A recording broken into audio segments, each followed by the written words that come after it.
Vamos a continuar con nuestro siguiente tema.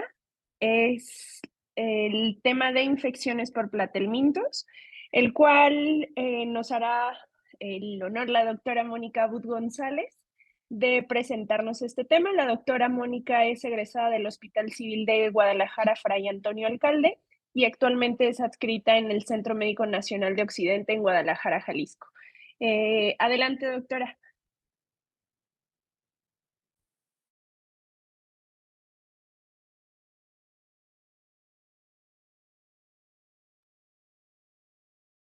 Hola, buenos días. ¿Sí se ve mi pantalla? Sí, sí la logramos ver. Excelente. Muy bien, pues vamos a comenzar con este tema que es bastante importante dentro de las parasitosis. Son las infestaciones por platelmintos. A manera de un breve repaso, es importante que recordemos que los parásitos se dividen en dos grandes grupos, ¿de acuerdo? Tenemos a los protozoarios, que son unicelulares y que pertenecen al reino protista, y de los cuales ya nos hablaron, y tenemos a los metazoarios o helmintos, que son pluricelulares y que pertenecen al reino animal. Ok, ahora dentro de los helmintos nos vamos a dividir en dos, que son los nemátodos, los cuales tienen forma cilíndrica, y los platelmintos, que son los que tienen forma plana, de los cuales vamos a hablar en este momento. A su vez, los platelmintos se van a dividir en céstodos, que son los que son segmentados, y en los tremátodos, que son los no segmentados. Ejemplos de céstodos, los más conocidos: la Taenia solium, Taenia saginata, Taenia asiática, el Diphyllobothrum latum, Hymelolepis nana y el Echinococcus. Y ejemplos de tremátodos tenemos a la Fasciola hepática, al Schistosoma y al Paragonimus. Por supuesto que por cuestiones de tiempo no podemos ahondar en cada uno de ellos, pero vamos a hablar de las entidades que son de relevancia médica en nuestro medio. En cuanto a las generalidades de los platelmintos, aquí en México se han descrito muchas especies, más de 1000 especies, de las cuales la mayoría son tremátodos, y estos se encuentran infestando a diversos vertebrados aquí en México. Se considera, bueno, a lo largo de los años se había considerado un importante problema de salud pública, y su distribución geográfica es principalmente en África, Asia, en Centroamérica y en Sudamérica. En nuestro país, los estados más afectados son Chiapas, Oaxaca, Puebla, Michoacán y Yucatán.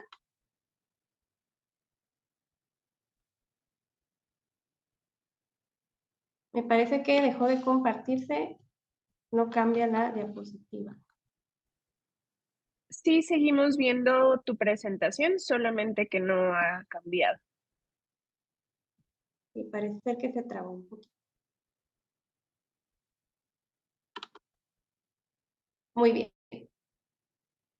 Vamos a empezar a hablar sobre teniasis y cisticercosis, que es una de las entidades más importantes en nuestro país. Aquí tenemos el ciclo biológico de la tenia. Esto es lo más importante, lo que nos va a permitir entender toda la fisiopatología de estas entidades. Aquí tenemos que los adultos se conocen como tenias y las larvas son los cisticercos. Cuando poseemos estamos infestados del adulto, este va a producir los huevecillos. Si ingerimos huevecillos, lo que vamos a manifestar va a ser cisticercosis. Y si ingerimos cisticercos, lo que vamos a manifestar va a ser una teniasis adulta. Una vez entendiendo este ciclo, podemos entender lo que viene. Aquí tenemos una descripción de este tipo de céstodos. Se van a conformar anatómicamente por lo que viene siendo la cabeza o el escoles, que es el organismo de fijación hacia el intestino. Puede tener ventosas y ganchos, y posteriormente viene el cuello. En el cuello se va a realizar la reproducción celular, que nos va a dar lugar al cuerpo. El cuerpo va a estar formado a su vez por varios cientos de proglótidos, los cuales van a producir huevos. Aquí podemos ver en esta imagen de microscopía el escoles de Taenia solium, donde se observan 4 ventosas y tiene una doble corona de ganchos. El proglótido de Taenia solium tiene ramificaciones uterinas, no son tantas, Y cabe mencionar que aquí se encuentran los aparatos reproductores tanto masculino como femenino y no cuentan con un sistema digestivo, es decir, que se alimentan a través de la corteza o la membrana. Y aquí comparamos a Taenia saginata, como podemos ver, también posee 4 ventosas en su escólex, pero no posee corona de ganchos y su proglótido tiene bastantes más ramificaciones uterinas en comparación con Taenia solium. Ahora bien, es importante que diferenciemos Taenia solium de Taenia saginata. La Taenia solium es más corta, de Taenia saginata se han llegado a reportar de varios metros más. Solium posee 4 ventosas y una doble corona de ganchos, y saginata solo 4 ventosas, las ramificaciones uterinas que ya comentamos, y esto es muy importante. Taenia solium puede causar tanto teniosis como cisticercosis en el humano, y saginata solo causa teniosis. Sus huevecillos no causan cisticercosis. Ambos son hermafroditas y sus huevecillos van a ser indistinguibles en ambas especies, que se caracteriza por un embrión hexacanto o con 6 ganchos. El huésped intermediario de Solium es el cerdo y de Saginata es el bovino. Y en Solium se pueden eliminar hasta 50,000 huevos por cada proglótido, y Taenia saginata elimina muchos más huevecillos, hasta 700,000 al día. Esto es muy importante, el ciclo biológico de la Taenia solium. Todo comienza cuando consumimos carne de cerdo mal preparada, mal cocida. Esta está infestada por cisticercos, el humano consume esta carne y, como ya vimos en el ciclo biológico, el cisticerco va a evaginar su escólex, se va a adherir al intestino humano y va a empezar a desarrollarse adentro del intestino humano, generando una teniasis adulta. Posteriormente, el humano va a desechar en sus heces proglótidos grávidos llenos de huevecillos, y el cerdito va a consumir estos huevecillos. Un maestro mío, parasitólogo, decía justamente eso, que tenemos la idea de que la carne de cerdo es sucia, pero él decía que los sucios o los cerditos éramos nosotros, porque finalmente el porcino se contamina consumiendo huevecillos del humano. Adentro los huevecillos eclosionan y generan la cisticercosis porcina, y así se completa el ciclo cuando consumimos la carne contaminada con cisticercos. Aquí es muy importante también mencionar que puede existir autoinoculación, es decir, que una persona con una tenia adulta puede consumir sus propios huevecillos y desarrollar cisticercosis al mismo tiempo, y tener teniasis y cisticercosis al mismo tiempo. Otra vez enfatizando que los huevecillos de Taenia saginata no van a causar cisticercosis en el humano por las características del embrión hexacanto, que no atraviesa el sistema digestivo, y el ciclo biológico de Taenia saginata es prácticamente igual, nada más como huésped intermediario tenemos al bovino.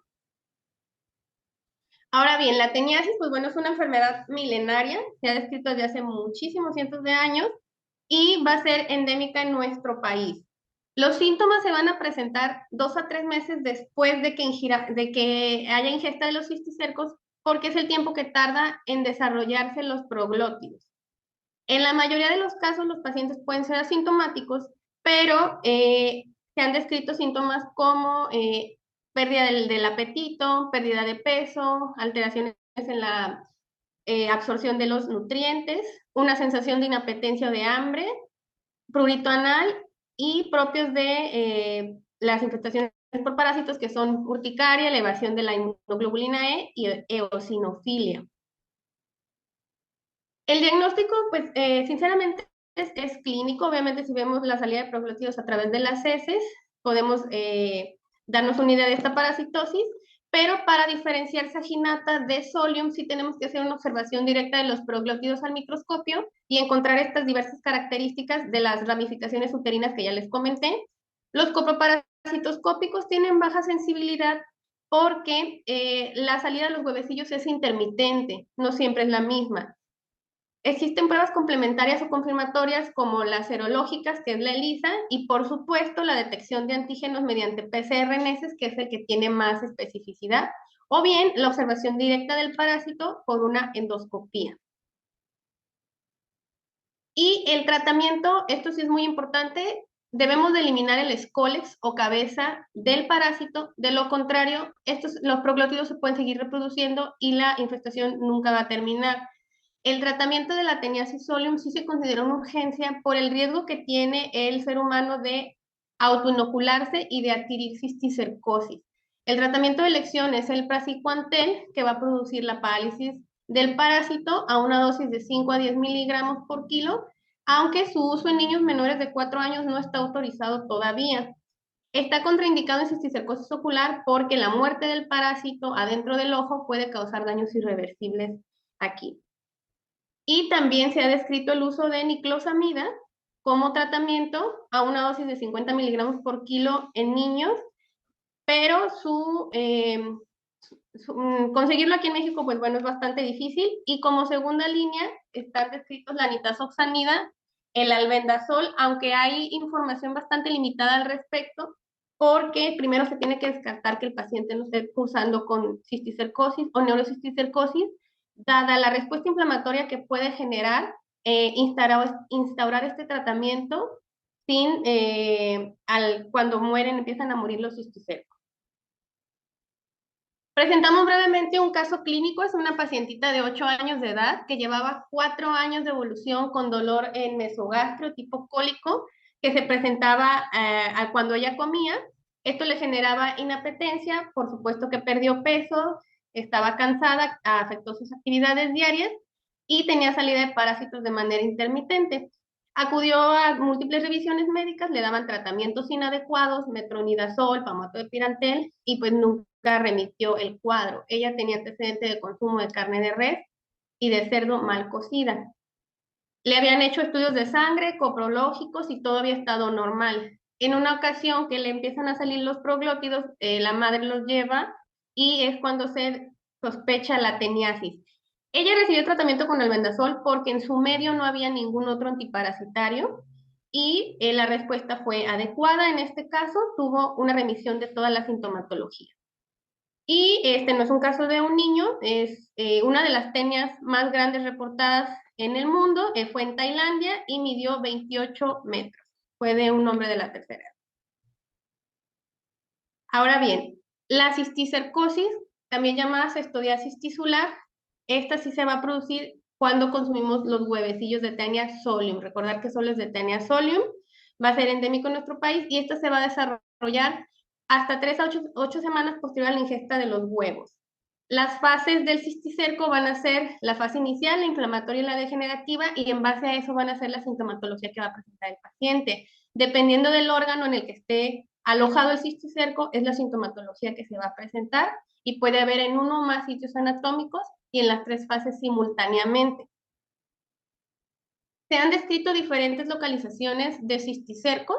Los dividimos en 2 grandes grupos, que es la neurocisticercosis, la cual puede ser dentro del parénquima cerebral, adentro de los ventrículos, subaracnoidea o incluso en la médula espinal. Y existen múltiples localizaciones extraneurales, como en el ojo, en todo el músculo estriado, la lengua, el corazón, el hígado, los pulmones, etc. O también existe la cisticercosis diseminada en todos los órganos.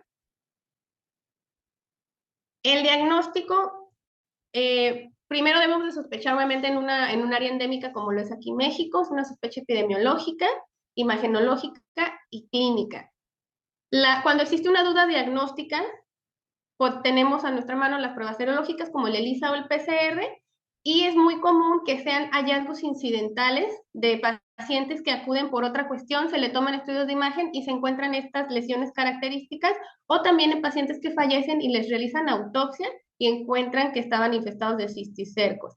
Por supuesto que la biopsia y el realizar histopatología nos va también a confirmar el diagnóstico.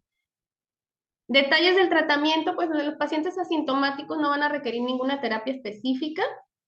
Si hay pacientes que tienen lesiones subcutáneas o musculares que le estén generando dolor o molestia, se pueden extirpar.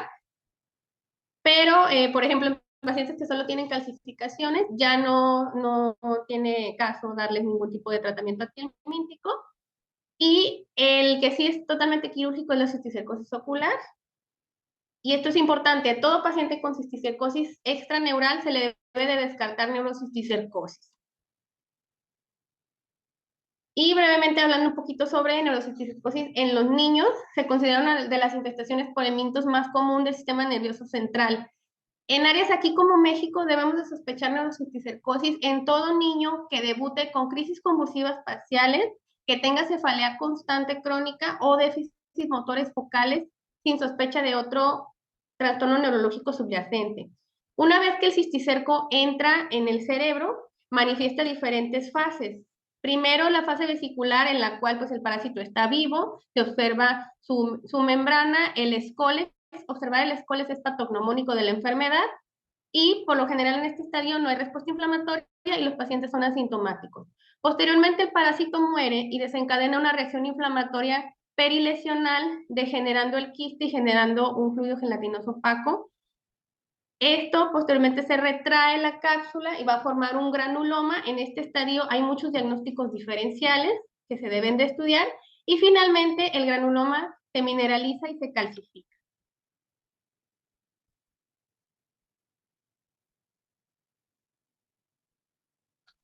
La neurocisticercosis se ha descrito principalmente en niños mayores de 5 años, aunque se ha presentado también en niños de menor edad. Puede ser intraparenquimatosa o extraparenquimatosa. Las manifestaciones clínicas son hasta en el 90% de los casos convulsiones parciales. Puede haber datos de elevación de la presión intracraneal, papiledema y paresias o trastornos oculomotores, así como raramente se presenta una inflamación difusa que es una encefalitis, lo cual es una entidad grave y con alta mortalidad. También existe la cisticercosis dentro de los ventrículos que puede generar hidrocefalia, la cisticercosis en la médula espinal que genera parestesias y paraplegias y la cisticercosis ocular que ya hemos comentado. Para el diagnóstico, pues bueno, lo principal es la imagen. Se sugiere tomar tanto tomografía como resonancia magnética y se van a encontrar las lesiones dependiendo del estadio en que esté presentando el paciente. Las pruebas serológicas y moleculares son coadyuvantes en casos de dudas diagnósticas, si queremos diferenciar, por ejemplo, un cisticerco en estadio granular de un tuberculoma, etcétera. Y las características del líquido cefalobraquídeo en una punción lumbar también nos pueden orientar al diagnóstico. La OMS emitió una guía sobre directrices del manejo clínico de neurocisticercosis, donde los pilares son 3. 1, los antihelmínticos, y 2, los esteroides, y 3, los anticonvulsivos. La terapia con antihelmínticos se va a recomendar obviamente para pacientes que estén teniendo cisticercos viables y va a eliminar estos cisticercos, pero hay riesgo de que se exacerbe la sintomatología neurológica secundaria a la respuesta inflamatoria que se genera. Se ha observado que la combinación de praziquantel más albendazol es mejor que en la monoterapia con albendazol. Y el tratamiento va a ser con albendazol a 15 miligramos por kilo al día, más praziquantel a 50 miligramos por kilo al día, con una duración de 7 a 14 días en base a la evolución del paciente, o se han descrito casos de hasta 28 días en niños que tienen lesiones persistentes. En cuanto a los esteroides, se sugiere el uso de prednisona o dexametasona y es importante iniciarlo antes, al menos un día antes de que vayamos a iniciar el antihelmíntico. Los antiepilépticos descritos son fenitoína, carbamazepina tiene mejor respuesta incluso que el levetiracetam y en niños se usa mucho también la lacosamida. Se deben de suspender hasta 6 meses después de que el paciente haya tenido la última crisis convulsiva. Y presentamos brevemente el caso clínico de un pacientito masculino de 6 años de edad, el cual llevaba 2 meses con cefalea constante, empezó con vómito y crisis convulsivas parciales del miembro superior izquierdo que se generalizaban, así como alteraciones oculares. En este caso, el coproparasitoscópico sí reportó huevecillos de tenia y las pruebas serológicas eran negativas. Su electroencefalograma y su tomografía estaban alteradas y se realizó el diagnóstico de este niño. Tenía ambas entidades, tenía tanto teniasis como neurocisticercosis intraparenquimatosa y desarrolló una encefalitis severa. Fue tratado con dexametasona, fenobarbital y praziquantel por 15 días y el paciente mejoró desde los primeros días del tratamiento. Y esa es la imagen que presentaba el paciente. Y bueno, ya para finalizar, los puntos clave de esta charla es que la teniasis y la cisticercosis continúan siendo un problema de salud pública en nuestro medio. En México se considera un país endémico y es importante siempre sospechar esta entidad. Las malas condiciones higiénicas, la falta de regulación de rastros, la matanza clandestina de los animales, el fecalismo al aire libre, el consumo de alimentos mal cocinados, mal saneamiento de agua, son los principales factores de riesgo que se tienen que erradicar para controlar esta parasitosis. Y esto es muy importante que lo tengamos siempre en mente. La teniasis se va a adquirir con el consumo de cisticercos y la cisticercosis se adquiere mediante el consumo de huevecillos. La terapia de elección va a ser praziquantel y para neurocisticercosis la terapia combinada, importantísimo los corticoides. Y tenemos que sospechar estas entidades y tratarlas de manera oportuna si queremos erradicarlo y dejar que México sea un país endémico. Muchas gracias. Muchísimas gracias, doctora.